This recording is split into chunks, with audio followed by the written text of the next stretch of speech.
बीकानेर के सेवा आश्रम विशेष आवासीय विद्यालय के बच्चे आत्मनिर्भरता की मिसाल पेश कर रहे हैं। पढ़ाई के साथ साथ राखियां बनाने की परंपरा भी जारी रखी हुई है। अपनी बात कहने या भावनाएं जाहिर करने के कई तरीके होते हैं। राजस्थान में बीकानेर के सेवा आश्रम विशेष आवासीय विद्यालय के दिव्यांग बच्चों के लिए राखी बनाना एक रचनात्मक जरिया है। ये बरसों पुरानी परंपरा है जिसके जरिए आश्रम इन खास बच्चों को बढ़ावा देता आ रहा है, खासकर त्योहारों के दौरान जब ये बच्चे साबित करते हैं कि उनकी शारीरिक कमियां असल में कोई बाधा नहीं है। 3 कैटेगरी के बच्चे हैं इस आश्रम में। विजुअली इम्पेयर्ड हैं जिनको दिखाई नहीं देता, हेयरिंग इम्पेयर्ड हैं जो सुन बोल नहीं पाते हैं, और इंटेलेक्चुअल डिसेबिलिटी के बच्चे हैं जो मंद बुद्धि हैं। तो कोई भी त्योहार आता है, जैसे पिछले दिनों तिरंगा थीम थी, तो इन बच्चों ने झंडे बनाए थे, बैचेस बनाए थे, मालाएं बनाई थी, सभी तरह की तिरंगी मालाएं बनाई थी।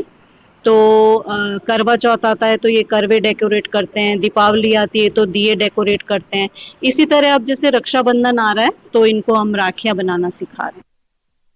इस पहल का मकसद उन्हें समाज से रचनात्मक तौर से जोड़ना है और ये महसूस कराना है कि वे अकेले नहीं हैं।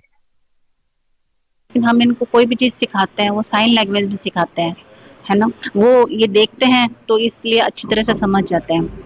तो अभी राखी का सीजन है तो हम 10 दिन पहले इनसे राखियां बनवाते हैं, है ना। और इसमें रेशमी धागों से बनी हुई राखियां, ये फ्रेंडशिप बैंड जैसे सूती जो मोली से बनती है ऐसी राखियां बनवाते हैं।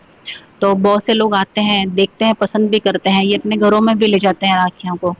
और ये राखियों का हमारा मकसद यही होता है कि भाई आपस में इनका भाव, और जो ये तीज त्योहार आते रहते हैं इनमें जो इनकी भावनाएं व्यक्त करने का एक तरीका होता है ताकि ये हमसे जुड़ सके, अपने आसपास की जो इनके दोस्त हैं, मित्र सहपाठी हैं, इनसे जुड़ सके, आपस में संवाद बढ़ता है इनका, इनकी जो भाव होते हैं वो व्यक्त होते हैं। आश्रम के बच्चे अलग अलग तरह की चीजों का इस्तेमाल करके कई तरह की राखियां बनाते हैं। इनमें से कई बहुत सजावटी और आकर्षक होती हैं और हर तरह के लोग इन्हें पसंद करते हैं। कई खरीदारों का मानना है कि इन खास बच्चों की बनाई राखियां उनके समर्पण, प्रतिबद्धता और रचनात्मक कौशल की बेहतरीन मिसाल हैं और सभी को इनकी हौसला अफजाई करनी चाहिए।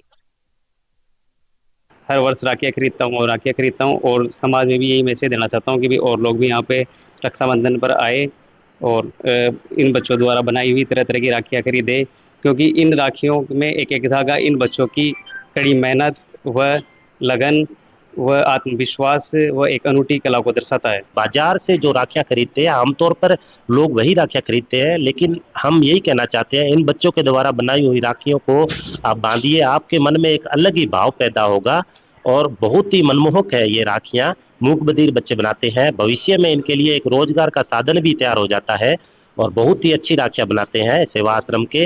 बाजार में जो राखियां हैं उनको भी खरीदें, लेकिन जो सेवा आश्रम के बच्चे हैं वो बनाते हैं उनको जरूर खरीदें आप यहाँ से। इस साल रक्षाबंधन 28 अगस्त को मनाया जाएगा और जब बहनें अपने भाइयों की कलाइयों पर राखियां बांधेंगी तो इनमें से कई राखियों